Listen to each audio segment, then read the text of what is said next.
Well, here we go again. I usually start my videos with a problem. Today's problem is with smoke scabs, the cigarette bludgers, or as I like to call them, nicotine seagulls. Just like the gulls at the beach when you get a fresh packet of chips, you sit down and suddenly you're surrounded by a flock of screeching birds looking for a free feed. The same happens in public places when you pull out a packet of cigarettes, or in my case, a pouch of tobacco. Nicotine seagulls have eyes like hawks and are always on the lookout for a free fag.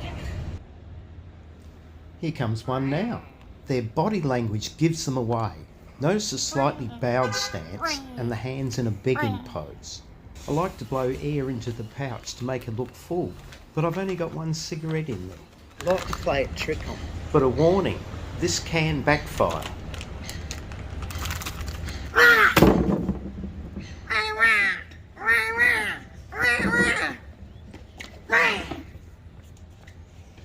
Shit, that's one angry bird.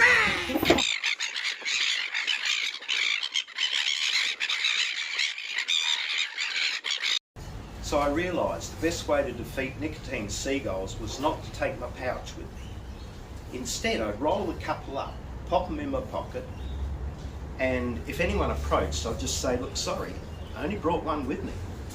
Now, this had a flaw, because quite often I'd get to the shops, which is 1.4 kilometres, and just by the walking action, I'd reach into my pocket, I'd find a loose filter, an empty paper, and a pocket full of tobacco. Not to be defeated, I tried putting a couple of fags into an old mint box, but it failed. Then I whipped this up. It's just an aluminium tube with a press fit bottom and just long enough to take, a cigarette, and this I call a 3-shot, and it works great. Anyway, I got bored one night and I thought, I'm going to design something a bit better than this. So I got to work with my favourite designing program called A4, been around for years. I've decided on this design. It looks like it's going to work on paper, and what I'm actually making is a 6-shot cigarette dispenser. Now, according to my shonky calculations, I reckon I'll better squeeze this into 1-inch brass round. Yeah, about there. Most papers are 70mm, by the way.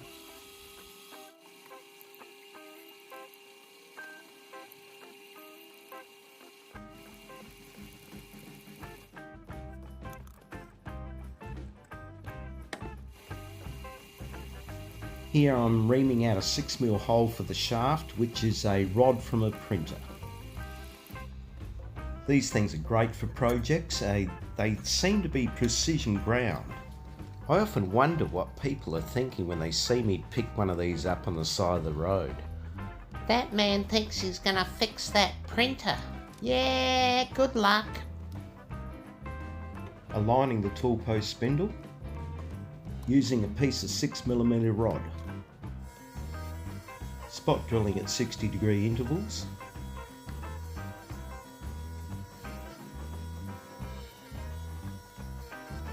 I've sent this image to a gun enthusiast friend and he thinks I'm making a pepper box. More on this later. Nice sharp drill, fingers crossed. Now while it's still set up in the chuck, I'm going to drill the hole for the spring and pin, which is halfway between the holes. It's getting a bit close to the bone, but I think I did it. A good source for neat little springs is cigarette lighters. I do a bit of locksmithing and I've found that these springs are about the same diameter as most locks. Just snip them off the sides. These are a handy little spring. They sit under the button of the lighters, and I've actually used one in my self-centering vise. Let's see how far the holes have drifted. Preliminary evaluation is not too bad. I can't wait to clean this up. Now I'm going to make this part here. It's got a 0.8mm thread on the outside, and it's going to have 6 dimples to locate the pin.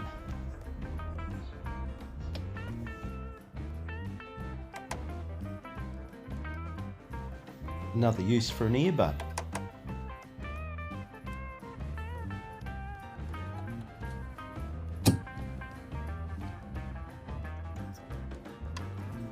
I'm using a toolmaker's clamp as a carriage stop, then use the compound to set the depth, then lock it up. This way I get all the holes at the same depth.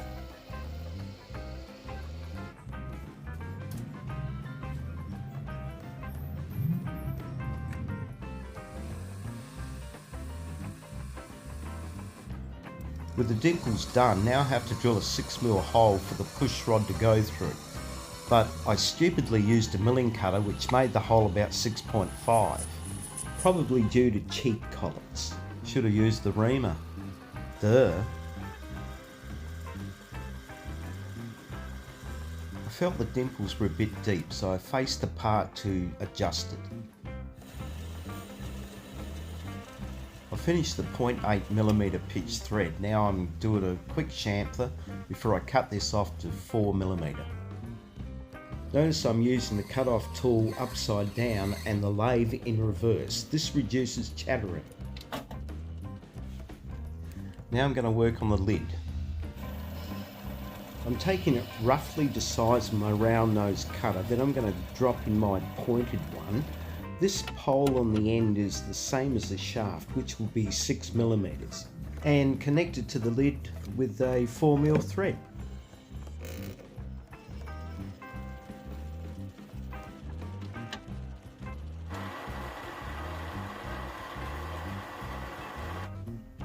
This is the outer assembly which will hold the button and the dimpled part.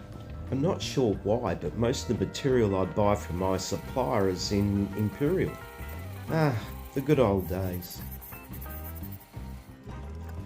I believe that if I do the knurling before boring, I'll avoid distortion. Am I being paranoid?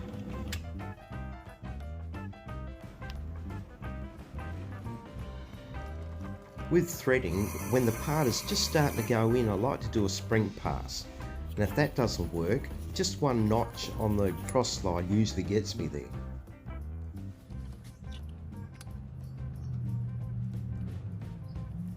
It fits! Yay!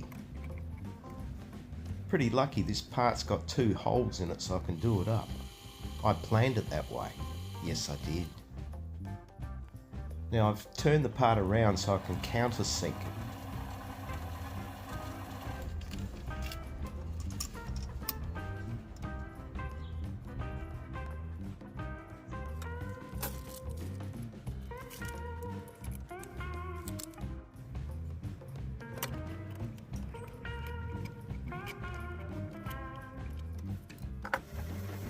Now inside this sleeve there's a shoulder about 4mm from where I'm going to cut it off. So I'm just guesstimating the position of the chamfers.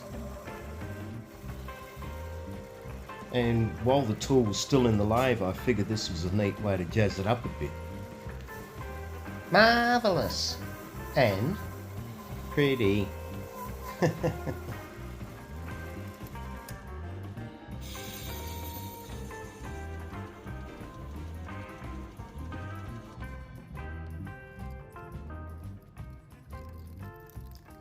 Now to work on the button. Using a washer to keep it away from the chuck. There's a hole in the button that takes up the compressed spring which I'm mounting over a printer rod. With enough pressure from the tailstock it shouldn't turn.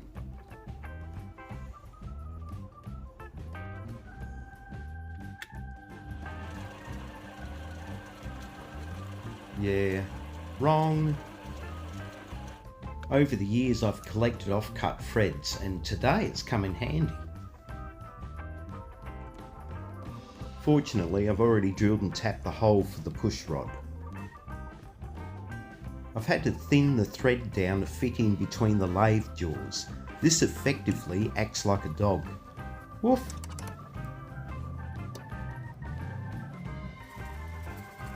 Now we're rolling. Yeah! Problem solving 101. I know, I make it look easy, but the reality is behind the scenes there's a lot of final fitting and finicky stuff that I edit out.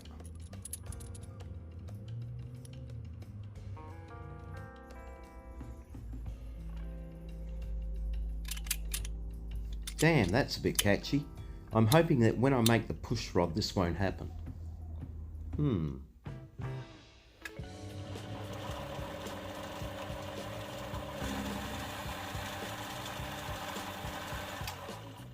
I've been dying to turn down the other side of the barrel, body, just to see how far out the holes actually are. Not bad for an amateur with a Chinese lathe, hey? Now remember the friend I'm pranking into thinking this is a real firearm? I'm going to put flutes on the side to resemble a real barrel. And I have to use the 17/64 drill to realign it to the index wheel. I know, it's a bit shonky, but it worked. With my carriage stops in place, using a 8mm bullnose cutter, this was a piece of cake. Easy. I like easy.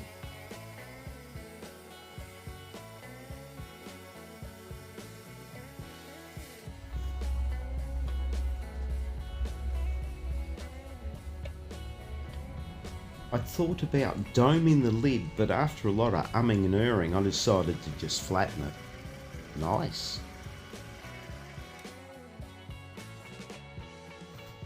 Putting a file close to the spinning chucks is always like brain surgery.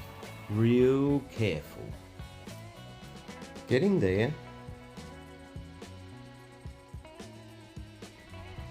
Using a piece of Pepsi can so I don't kill my knurling, I'm going to face the button even with the case. I'm a bit worried about the tension of the spring. I don't know if I'm going to run into difficulties, but we'll see. Here goes nothing. Yeah, it's digging in. Failure!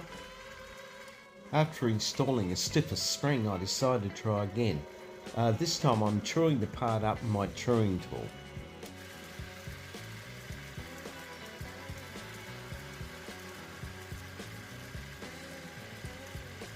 That's better. A slight readjustment to the chamfer. I've brass blacked the flutes on the barrel. Oh, there I go again. I mean body. Now I'm just giving it a bit of a clean up. I'm waiting for the firearms branch to kick my door in. This is the best part, putting something together. Now, I've got to be careful with this spring and this pin in case it goes flying across the room. So my strategy is to hold it down with one finger, then slide the bottom over and then get the screw in before I have to swear at myself.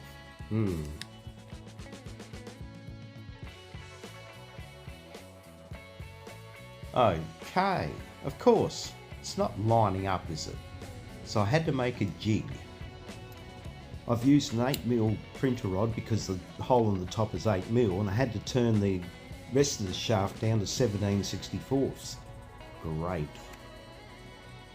The reason I'm using a 17/64 drill is because my usual filter size was 7mm. And the holes were going to run into each other, so I had to go down to a 6mm filter. Now, in order to make this sort of like an invisible assembly, I'm using the push rod to hold everything together while I khaki-handedly thread the outside ring on.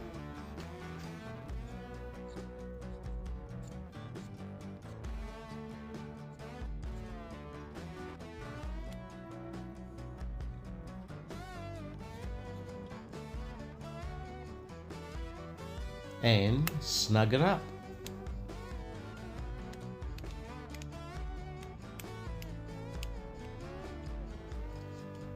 Time for a test drive.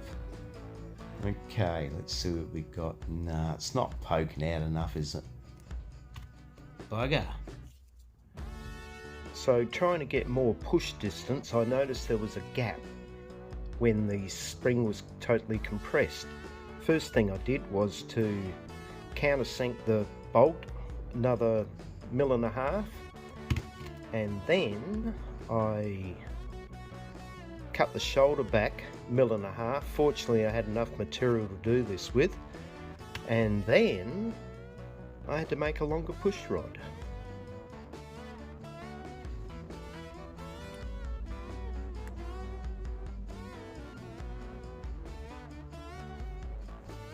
Oh yeah. As we all know, hiding your stash isn't going to stop a nicotine seagull from asking. The most utilised approach is, Have you got a spare cigarette? to which I reply, yeah, I actually brought a spare with me for my trip home. Thanks for offering. And they'll stand there with a dumb look on their face going, huh? What? Oh. But my all-time favourite nicotine seagull approach line is, can I bum a cigarette? To which I say, you can try, and if you don't crush it, it's certainly going to make it taste a bit funky. Can I get away with that? Well, this has been a fun video. Special thanks to the scary seagull played by Ebony. Great work. My mental welfare team has assured me the nightmares will go away eventually. Or will they?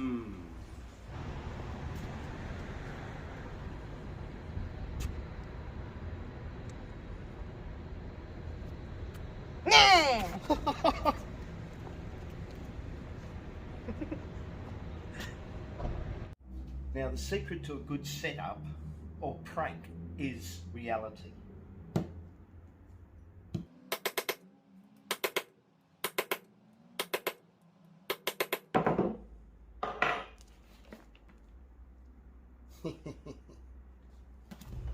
Promise that you'll show me something. Where's this pepper box?